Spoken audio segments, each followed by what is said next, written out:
Honour देना पड़ेगा, एक दूसरे को रिस्पेक्ट करना पड़ेगा। अगर हम एक दूसरे को रिस्पेक्ट नहीं करेंगे तो लोग भी आपको नहीं रिस्पेक्ट करेंगे, कोई किसी को रिस्पेक्ट नहीं करेगा। तो हमको किसी को भी इंसल्ट नहीं करना है, किसी को भी डोमिनेट नहीं करना है। ये जो कार्यकर्ता होते हैं, ये मुट्ठी होती है ना, 5 प्रकार के कार्यकर्ता होते हैं। सब समान नहीं होते हैं, कोई हाईली क्वालिफाइड होता है, कोई बहुत धनवान होता है, कोई बहुत समय देने वाला होता है, कोई पढ़ा लिखा होता है, कोई अनपढ़ होता है, कोई कैसे हर प्रकार के लोग होते हैं। आपको सबको साथ में लेके चलना होता है। ऐसा नहीं है कि बहुत पैसे वाला है तो उसको सब रिस्पेक्ट देना है, या बहुत बड़े पोस्ट पे है इसके लिए उसको रिस्पेक्ट देना नहीं। हमारी टीम है ना, तो सबको लेके चलना है और सबको हमको रिस्पेक्ट देना है, सबको मान सम्मान करना है, किसी को भी डोमिनेट नहीं करना है, किसी को भी इंसल्ट नहीं करना है। अगर किसी की तारीफ करनी हो तो सबके सामने करना है, अगर किसी की तारीफ करना हो तो सबके सामने करना है। और अगर उसकी गलती है, उसको अगर गलती बताना है तो उसको कोने में जाके बताना है अकेले को, कि भाई तेरे से आज ऐसी गलती हो गई, दोबारा ये गलती नहीं करना। क्योंकि गलती अपने को मालूम नहीं पड़ती है। हमारी ऐसी आदत हो गई है कि हमें दूसरे के आंखों में से छोटा सा तिनका भी होगा तो भी दिखाई देता है। हमको हमारा नजरिया ऐसा हो गया है ना कि हमें दूसरों की छोटी गलती भी नजर आती है, लेकिन अपनी खुद की बड़ी से बड़ी भी गलती हमको दिखाई नहीं देती है। तो जो भी हमको गलती दिखाएगा उसको थैंक यू बोलना चाहिए, जो भी गलती बताएगा उसको थैंक यू बोलना चाहिए। लेकिन गलती बताने वाले को रिक्वेस्ट है कि गलती सबके सामने नहीं बतानी है। गलती जिसकी भी होती है, क्योंकि जो काम करता है उसी की गलती होती है, जो काम नहीं करते हैं वो तो कुछ नहीं, वो तो केवल गलतियां निकालते हैं, तुमने ऐसा किया, तुमने ऐसा नहीं किया, तुमने वो ऐसा किया। लेकिन जो काम करते हैं उनकी गलती हो सकती है। इसीलिए गलती बताने वाले को अकेले में गलती बतानी है, और जो गलती बताता है उसके ऊपर गुस्सा नहीं करना है, खुन्नस नहीं करना है, उसके ऊपर ये नहीं करना है कि ठीक है मैं अगली बार देख लूँगा, मैं भी तेरा इंसल्ट करूँगा, ऐसा नहीं करना है। तो हमको क्या करना है, उनको थैंक्स बोलना है। हम लोगों को जो भी धम्मदान देते हैं, समयदान देते हैं, अन्नदान देते हैं, वस्त्रदान देते हैं या मूर्तिदान देते हैं, जैसे साहब ने बताया कि वो हर विहार को दरवाजे देते हैं, आर्य अष्टांगिक मार्ग का जो ये धम्म चक्र है 8 आरी वाला, उसका देते हैं। तो जो भी लोग जिस प्रकार का भी धम्मदान देते हैं उनको तुरंत थैंक यू कहना चाहिए, उनको अप्रिशिएट करना चाहिए, उसमें देर नहीं करना है। जो भी हम लोगों को सपोर्ट करते हैं डायरेक्टली और इनडायरेक्टली, उनको हमको थैंक्स देना है, और वो भी तुरंत देना है। और हमारे से कोई भी अगर गलती होती है, जाने में अनजाने में, क्योंकि हम काम करने वाले लोग हैं, हमसे गलती हो सकती है। अगर हमसे गलती हो गई तो सॉरी कहने के लिए दिरंगा ही नहीं करना है। ये मत सोचना कि वो तो छोटा है उसको मैं सॉरी क्यों कहूँ। अगर अपने से कोई गलती हो गई तो हमको सॉरी कहने में कोई दिक्कत नहीं होनी चाहिए, सॉरी कहना चाहिए, ठीक है। और जो भी अच्छा काम करते हैं उनको अप्रिशिएट करना चाहिए, जो भी अच्छा काम करते हैं उनको अप्रिशिएट करना चाहिए। अगला पहलू है कि हमारा कार्यकर्ता अपने जबान पे उसको कंट्रोल होना चाहिए। हमने बहुत सारे लोग देखे हैं। पहला एक ज़माना था कि बाबा साहब के ज़माने के पहले 1920 के पहले हमारे लोगों का मुंह नहीं खुलता था। इतने तगड़े और इतने पहलवान होने के बाद में भी ये जो सवर्ण समाज के लोग हैं वो हमको गाली देते थे, न जाने कितना हमारे ऊपर अन्याय अत्याचार करते थे, लेकिन हम लोगों को उनका विरोध करने की शक्ति नहीं हुआ करती थी। उसको बोलते थे मुके। मुके मतलब वो बोल नहीं सकते थे, जुबान खुलती नहीं थी उनकी। बाबा साहब ने 1920 में मूक नायक चालू किया, मूकों के नायक हो गए। जिनको बोलने को नहीं होता था उनको बोलने को सिखाया कि भाई आपको बोलना पड़ेगा, अगर बोलना है तो बोलने के पहले पढ़ना पड़ेगा, पढ़ने को सिखाया, लिखने को सिखाया। आज हमारे कार्यकर्ता लोग, हमारे पदाधिकारी लोग इतना बोलते हैं कि लोग तंग आ जाते हैं, उंगली दिखाते हैं भाग जाते हैं, उंगली दिखाते हैं भाग जाते हैं, क्योंकि वो इतना बोर करते हैं। और उनको पूछने के बाद में अगर बोलेंगे कि आपने क्या मस्त भाषण, नहीं मुझे तो याद नहीं मैंने क्या बोला, पर तालियां मिल रही थी और मैं बोलते जा रहा था बस। तो तालियों के लिए हमको नहीं बोलना है, क्या बोलता हूँ ये मुझे याद नहीं है, ऐसा कुछ भी नहीं बोलना है। कम से कम बोलो। भगवान बुद्ध को तथागत हम क्यों बोलते हैं? सारी दुनिया उनको तथागत बोलती है, क्योंकि वो कभी भी ऊंची नहीं फेंकते थे। तथागत यथा बोले तथा चाले, जितना बोलते थे उतना ही करते थे, जितना करते थे उतना ही बोलते थे, कभी भी ऊंची नहीं फेंकी। हम तो इतना करेंगे और इतना बताएंगे, ये ऊंची फेंकने की, अतिशयोक्ति करने की, बढ़ाई करने की हम लोगों में जो है ये बीमारी लग गई है। बहुत सारा इतना कुछ बोलते हैं, इतना कुछ बोलते हैं, नहीं बोलना है। आप लोगों को ये देखना है कि सामने वाले बैठने वाले लोग जो है हमारे से ज़्यादा पढ़े लिखे हैं, हमारे से ज़्यादा विद्वान है, हमारे से ज़्यादा अनुभवी है, उनको एक्सपीरियंस है। वो केवल इसलिए बैठे हैं कि आपका रिस्पेक्ट कर रहे हैं, इसके लिए बैठे। इसका मतलब ये नहीं कि आप कुछ भी बोलो, कितना भी बोलो, ऐसा नहीं है। हम लोगों को ये ध्यान रखना चाहिए। अगला है कि हम जो भी बोलते हैं ये स्पष्ट होना चाहिए। भगवान बुद्ध कहते हैं कि हमारी जो वाणी है ये हृदय की भाषा होनी चाहिए। हमारी भाषा कैसी होनी चाहिए? हृदय की भाषा होनी चाहिए, मतलब हर्ट टू हर्ट। हम इस हर्ट से लेके उस हर्ट तक वो पहुंचनी चाहिए। भगवान बुद्ध जब बात करते थे तब उनके जो भी सामने दुख सुनाने आता था, पहले तो उसकी बात सुन लेते थे। सुनने के बाद उसका आधा दर्द तो वही खत्म हो जाता था, और उसके बाद में भगवान बुद्ध उसी की भाषा में उसको समझाते थे, जैसे साइंटिस्ट समझाता है। सुपर साइंटिस्ट किसको कहते हैं? भगवान बुद्ध को कहते हैं। क्यों कहते हैं? कि भगवान बुद्ध एक आद्य संशोधक थे। उन्होंने हर बात जो है वो साइंटिफिक वे में प्रूव करके दिखाई है, विद प्रूफ उन्होंने सिद्ध कर दी है। उनका बात करने का तरीका एक सुपर साइंटिस्ट के जैसा हुआ करता था। उन्होंने ये नहीं बताया उसको कि भाई तेरा बच्चा अभी मर गया है, वो जिंदा नहीं हो सकता, ऐसा नहीं बोला कि बहन तू जा, लेकिन मुझे थोड़ी सी तू वो क्या लेके आ, मोहरी लेके आ। लेकिन ऐसे घर से मोहरी लेके आ कि जिस घर से कोई मरा ही नहीं है।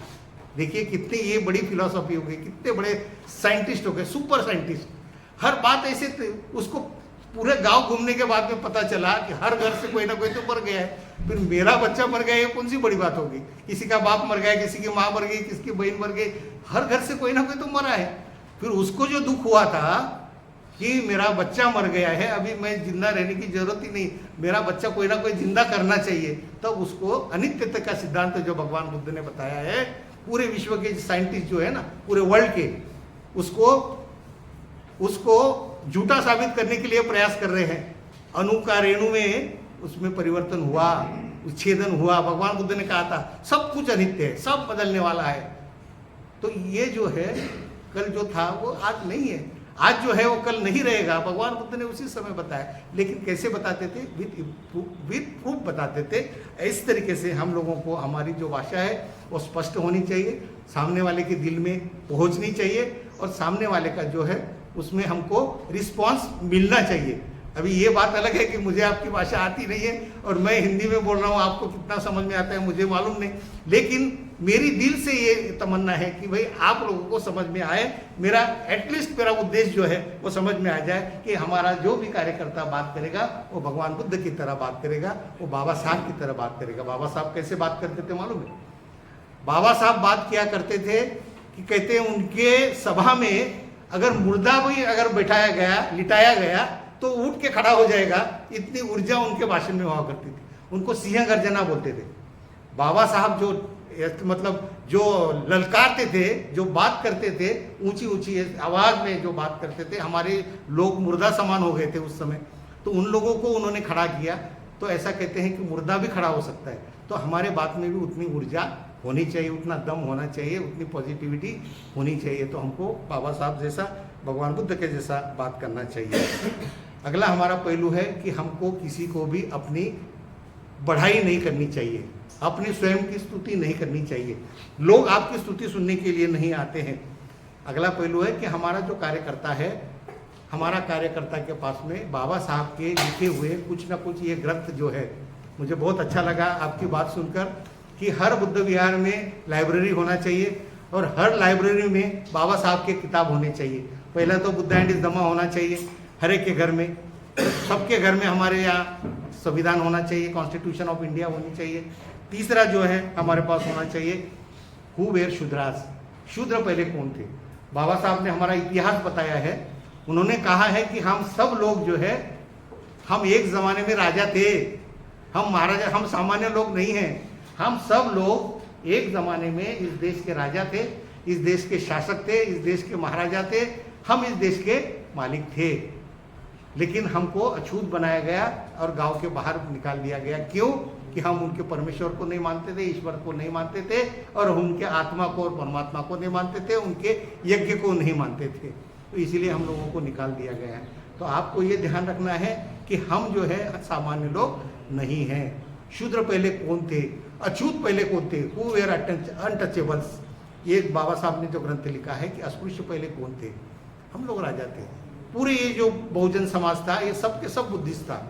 अभी हम लोग जो कर रहे हैं ये घर वापसी कर रहे हैं, हम नया बुद्धिज्म नहीं एक्सेप्ट कर रहे हैं। तो हम जो कर रहे हैं वो अभी घर वापसी कर रहे हैं। Again we are going to our original Buddhist religion. तो ये घर वापसी वाला काम है। तो इसलिए हमारे पास में ये किताब होना चाहिए, अस्पृश्य पहले कौन थे, यानी who where untouchables. Then thoughts on Pakistan, ये बाबा साहब ने जो ग्रंथ लिखा था ये भी हमारे पास में होना बहुत जरूरी है। बाबा साहब ने उस समय लिखा था, 1940 में लिखा था, 42 में इसको पब्लिश किया था। माता रमाई को उन्होंने इसको अर्पण किया था। उन्होंने उस समय कहा था कि ये जो पाकिस्तान की डिमांड हो रही है इसको पाकिस्तान दे देना चाहिए। कैसा देना चाहिए वो भी फार्मूला उन्होंने इस किताब में दिया था, लेकिन उस समय माना नहीं। गांधी जी बोले कि मेरे शरीर के 2 टुकड़े हो जाएंगे लेकिन मैं भारत देश के 2 टुकड़े नहीं होने दूंगा। और उनके जीते जी भारत देश के टुकड़े हो गए, पाकिस्तान हो गया, रक्त रंजित हो गया। कितने सारे देखो, कितने सारे लोगों की जान उसमें चली गई है ना। बाबा साहब की अगर बात मान लेते तो उस समय ये पाकिस्तान जो है अलग हो जाता और भाईचारा बना रहता। आज हमारा सबसे बड़ा दुश्मन कौन है, हमारा सबसे नज़दीकी जो नेबर है, शेजारी जो है, हमारा नेबर जो है वो पाकिस्तान है, वो हमारा दुश्मन बन गया। क्यों? बाबा साहब की बात नहीं मानी इसलिए। तो बाबा साहब ने जो जो भी ग्रंथ लिखे हैं बहुत सोच समझ के लिखे। तो ये सब किताब हमारे पास होना चाहिए। और एक होना है annihilation of caste. Annihilation of caste Baba Saheb ने लिखा था कि जाति अंत का ये नाश होना चाहिए, जाति नहीं रहनी चाहिए। जो पूरे हमारे देश में 5671 कास्ट थी, बाबा साहब ने कॉन्स्टिट्यूशन में उसको सबको डिस्ट्रॉय करके 5 जाति में बना दिया। जनरल, ओबीसी, माइनॉरिटी, एससी और एसटी, 5 उसमें प्रवर्ग में उसको डिवाइड कर दिया। और वो चाहते थे कि ये कास्ट का एनिहिलेशन होना चाहिए, इसका उच्चाटन होना चाहिए, समूल नाश होना चाहिए। इसकी शुरुआत उन्होंने 1916 में की थी। अमेरिका में जब न्यूयॉर्क में पढ़ रहे थे ना, तो उस समय उन्होंने वहाँ के जो एंथ्रोपोलॉजी की जब कॉन्फ्रेंस हुई थी उसमें उन्होंने कहा था कि भारत देश की जो बर्बादी हो रही है उसका एक ही कारण है, वो है कास्ट इन इंडिया। इंडिया में जो कास्ट में विभाजन किया हुआ है, सब लोगों को इतने 5671 जातियों में बांट दिया गया है और कोई भी किसी को मानता नहीं है। हर एक जन दूसरे को नीचा समझता है, अपने आप को ऊपर समझता है। तो ये जो एनिहिलेशन ऑफ कास्ट है, ये ग्रंथ हमारे पास होना चाहिए। और एक ग्रंथ है, उसका नाम है मुक्ति कोन पथे। सुना है? मुक्ति कोन पथे मतलब आपको अगर मुक्ति चाहिए, अगर आपको प्रोग्रेस चाहिए, अगर आपको सुख चाहिए, अगर आपको शांति चाहिए, अगर आपको स्वाभिमान चाहिए, अगर आपको प्रोग्रेस चाहिए, तो आपको क्या करना होगा, कौन से मार्ग से चलना होगा। ये 1935 में जब उन्होंने घोषणा किया था, उसके बाद 36 में उन्होंने मुंबई में आके ये जो भाषण दिया था, मुक्ति कोन पथे, उसका एक किताब निकला है, बहुत अच्छा है। मुक्ति कोन पथे, पथे यानी मार्ग, पथे पथे। ये मराठी में एक किताब पहले छपी थी, अभी उसका इंग्लिश में, सब इंग्लिश में हो गया है। तो बाबा साहब ने मराठी में स्पीच दिया था कि अगर आपको प्रोग्रेस करनी है तो आपको बौद्ध धम्म स्वीकारना पड़ेगा। दुनिया में अगर किसी भी राष्ट्र को प्रगति करना है तो बौद्ध धर्म स्वीकारना पड़ेगा। किसी भी इंसान को अपना प्रोग्रेस करना है, सुख चाहिए, शांति चाहिए, अमन चाहिए, जो भी अगर आपको प्रोग्रेस करना है, भाईचारा चाहिए, स्वाभिमान चाहिए, तो कुछ भी अगर आपको ये चाहिए सारी बातें, तो आपको बौद्ध धर्म ही दे सकता है और कोई नहीं दे सकता है। तो इसका नाम है मुक्ति कोन पथे। ये किताब हमारे पास होनी चाहिए। और आखिरी एक किताब, उनके बहुत सारे हैं, आखिरी जो हमने उसको रिकमेंड किया है वो है क्रांति प्रतिक्रांति।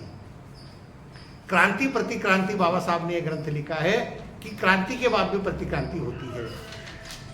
तो अभी देखिए, बाबा साहब ने क्रांति की थी, बाबा साहब ने सामाजिक क्रांति की, शैक्षणिक क्रांति की, उन्होंने राजकीय क्रांति की, बाबा साहब ने धार्मिक क्रांति की, उन्होंने धम्म चक्र प्रवर्तन किया। बहुत सारे लोग आज जो भी है, लाखों लोग हमारे देश के और करोड़ों लोग, पूरे अब्जावधि लोग पूरे दुनिया के, आज जो भी जीना जी रहे हैं, जो भी हमारी प्रोग्रेस हो गई है, आज जो भी हम लोगों को प्राप्त हुआ है, वो केवल और केवल भगवान बुद्ध का धम्म देने से और केवल संविधान में हम लोगों को अधिकार देने से ये सब कुछ हम लोगों को हासिल हुआ है। बाबा साहब के बहुत सारे अनंत अनंत उपकार है। लेकिन 2014 से इस देश में प्रतिक्रांति शुरू हो गई है भाइयों, बहुत ध्यान से सुन लीजिए। 2014 के बाद में बाबा साहब की इस क्रांति को रोकने का और उसको पीछे हटाने का प्रयास बहुत जोर शोर से चल रहा है। बहुत लोग इसके लिए लगे हुए हैं। पीएचडी हुए डॉक्टरेट्स जो है, इनकी 100 डॉक्टर की टीम पूना में बैठी है।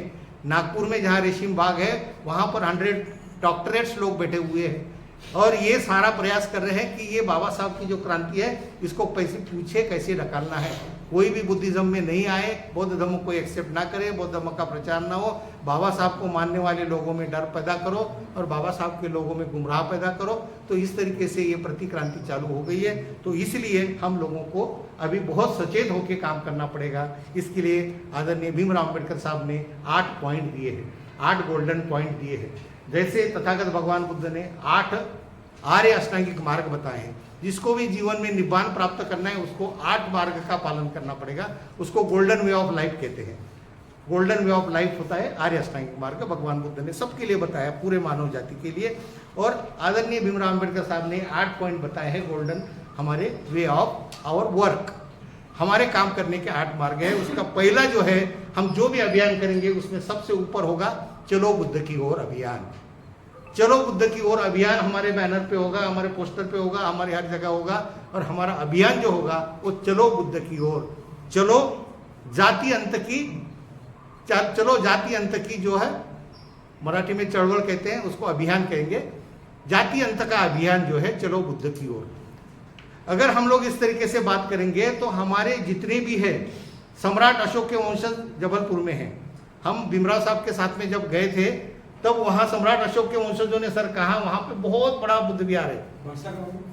जबलपुर में, जबलपुर में सम्राट अशोक के वंशज वहां पर है, तो मध्य प्रदेश में।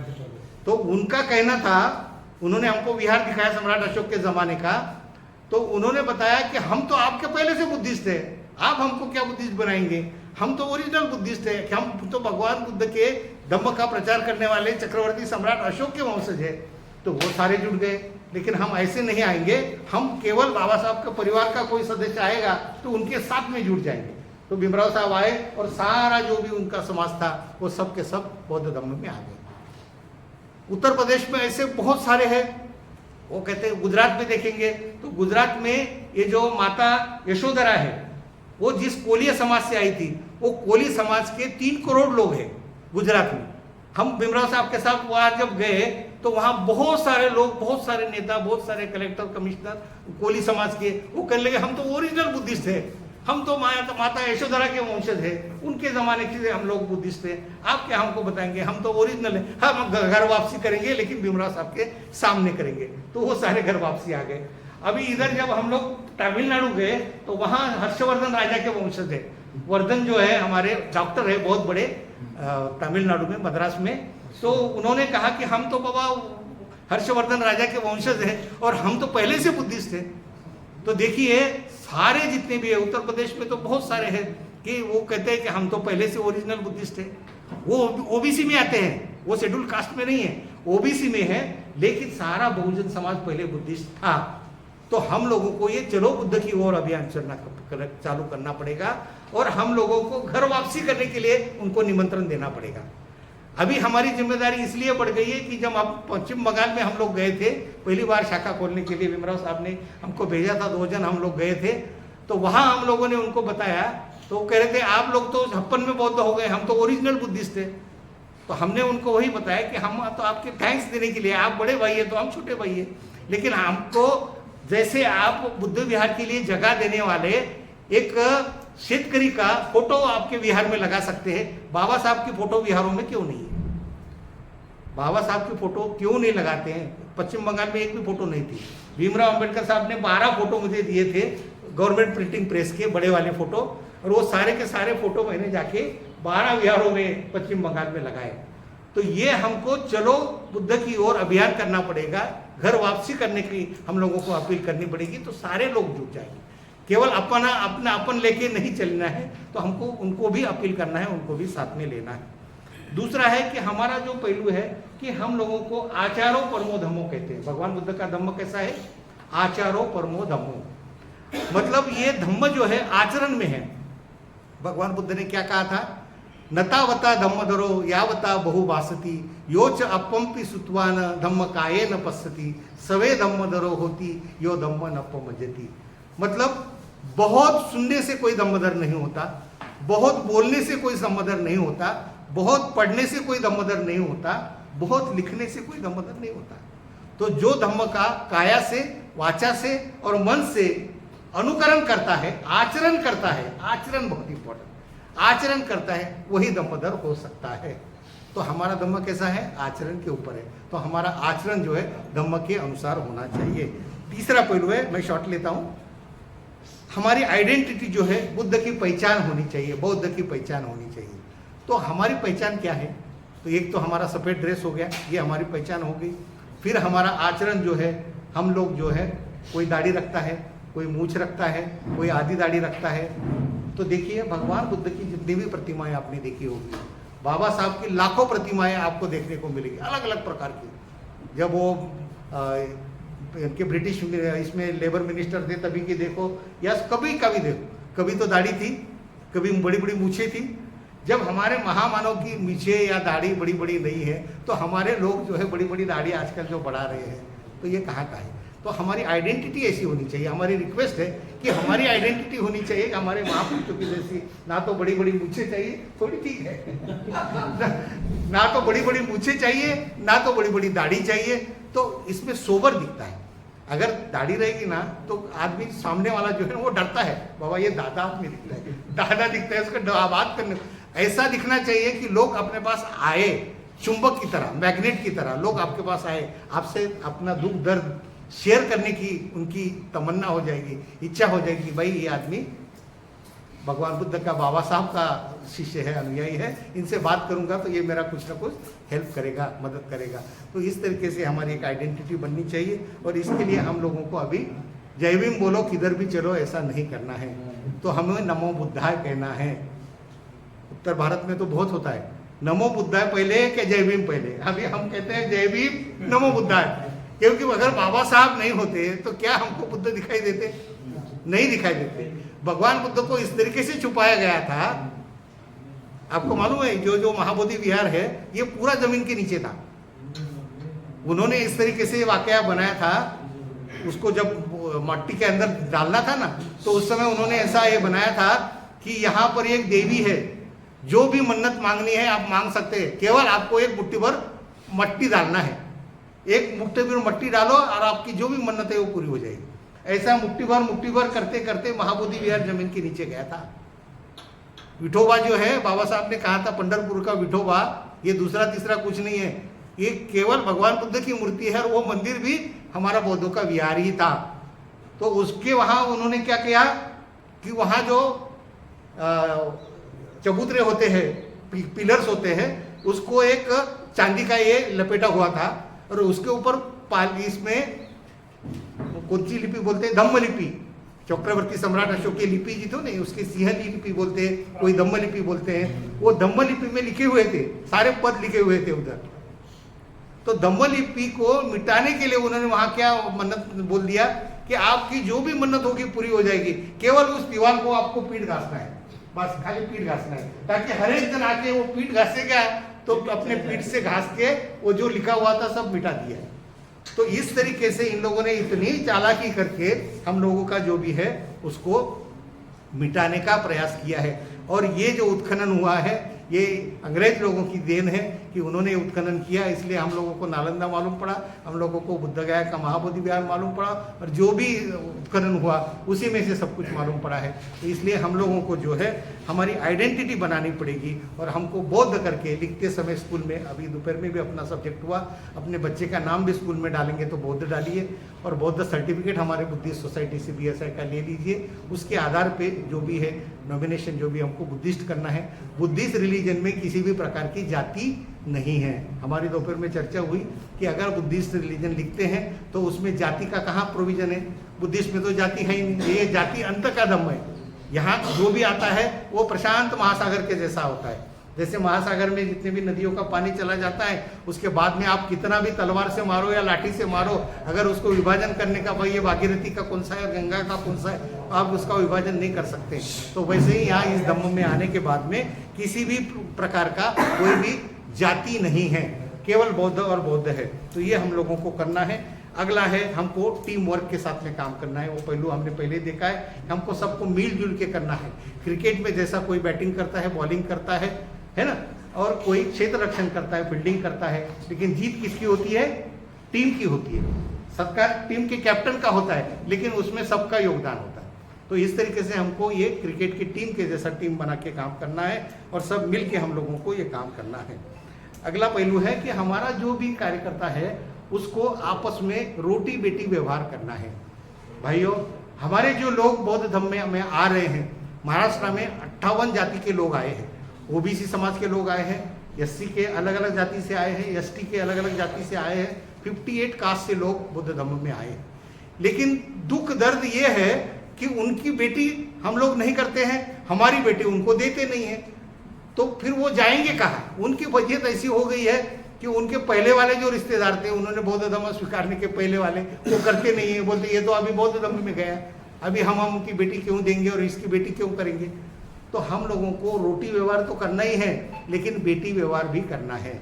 मतलब हम लोगों को एक दूसरे का रिश्तेदार बनना है, तो तभी हम लोग जो है सही मायने में बौद्ध धर्म का प्रचार प्रसार कर पाएंगे। सबको हमको संगठन में लेना है, ज़्यादा से ज़्यादा कम्युनिटी को, जैसे अभी हम बात करते हैं कि सारे डिस्ट्रिक्ट को स्टेट कमेटी में लेना है, डिस्ट्रिक्ट में सब तहसील वालों को लेना है, ऐसे ही हमारे कमेटी में भी सब जाति के लोग, जितने हो सकता है उतने जाति के लोग जो भी आना चाहते हैं उनको कमेटी में लेना है और उनका साथ लेकर हमको सब मिलके काम करना है। अगला पहलू है बुद्ध विहार जोड़ो अभियान।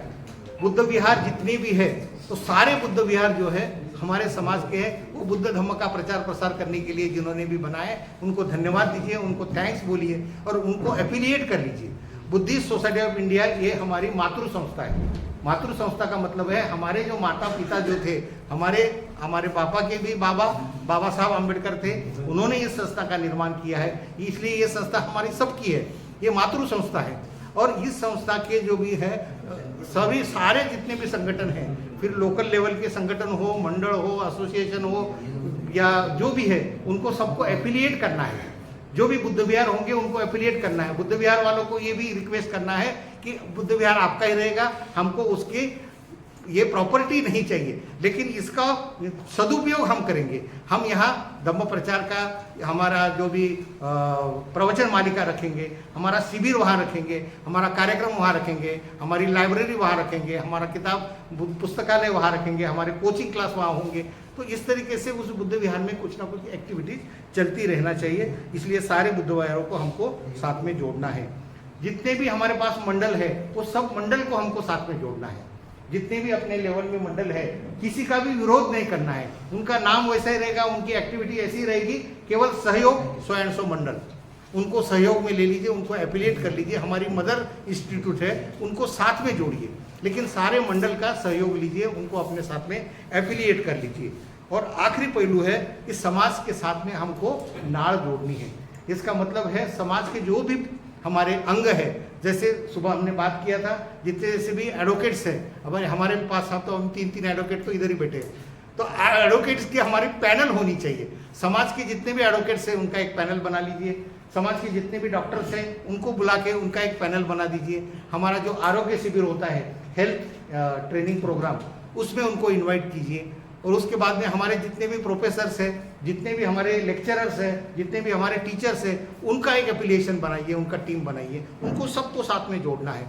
जितने भी हमारे संगठन, जो भी हमारे व्यवसायिक लोग हैं, जो भी बिजनेसमैन हैं, एम्प्लॉयज लोग हैं, उन लोगों का संगठन बना लीजिए। और इस तरीके से सबको जोड़ के हमको बाबा साहब का जो है, बाबा साहब अम्बेडकर, ये फ्री एड सेंटर लगाना है। एड यानी मदद, फ्री एड हमको जो करना है। जैसे लास्ट टाइम जैसे बहुत बाढ़ आ गई थी महाराष्ट्र में, तो इन टाइम हमको भीमराव अम्बेडकर साहब ने बोला कि वहाँ बाढ़ आ गई है और जाओ वहाँ पे जाके डोनेशन करो। तो हम लोगों ने तुरंत अपील किया, आप जैसे लोगों ने बहुत सारा पैसा दिया, 25-30 लाख रुपए हमने पहले दिए। दूसरे साल वापस बाढ़ आ गई कोकन में, वहाँ जाके 25-30 लाख रुपए हम लोग दे के आ गए। तो ये उस समय मांगने की जरूरत नहीं पड़नी चाहिए। तो हमारे पास में ऐसा फंड होना चाहिए, रिलीफ फंड बोलते हैं उसको, तो ये रिलीफ फंड होना चाहिए और सारे प्रकार की ये मदद केंद्र ये होना चाहिए। तो इस प्रकार से हम लोगों को ये दम्म कार्य करना है। हमारे सारे पदाधिकारी जो है उनको सबको मिलजुल के काम करना है। उनके जो भी अध्यक्ष है, जो भी सर चिटनीस है, जो भी हमारे कोषाध्यक्ष है, जो भी हमारे इंटरनल ऑडिटर है, जैसे हमारी दोपहर में बात हो गई है कि हमने अभी तय कर लिया है कि हमारा जो कोषाध्यक्ष होगा वो कम से कम कॉमर्स का जानकार होगा, बीकॉम होगा या उसके अध्ययन किया होना चाहिए। जो भी हमारा इंटरनल ऑडिटर होगा, सर हमारा ये अभी रिक्वेस्ट रहेगा कि इसके आगे हम जो भी इंटरनल ऑडिटर अपॉइंट करेंगे या तो वो सीए होगा या ऑडिट फर्म में उसने काम किया होगा या बैंक में काम किया होगा, उसका ऑडिट का एंगल है। क्योंकि ये सारे पद जो होते हैं उसको जो भी काम करना है उसका नॉलेज उसको बेसिक होना जरूरी है। उसके अलावा अगर नहीं भी है तो हम उसको अलग से ट्रेनिंग दे देंगे और उसको हम लोग ट्रेन करेंगे। लेकिन हम लोगों को जो है बाबा साहब को, हम लोगों को ये बाबा साहब का कारवां आगे और आगे लेके जाना है। बाबा साहब ने कहा था कि मैंने बहुत मेहनत के साथ में ये कारवां यहाँ तक लेके आया हूँ, इसको अगर आप आगे नहीं लेके जा सकते लेकिन कम से कम पीछे मत जाने देना।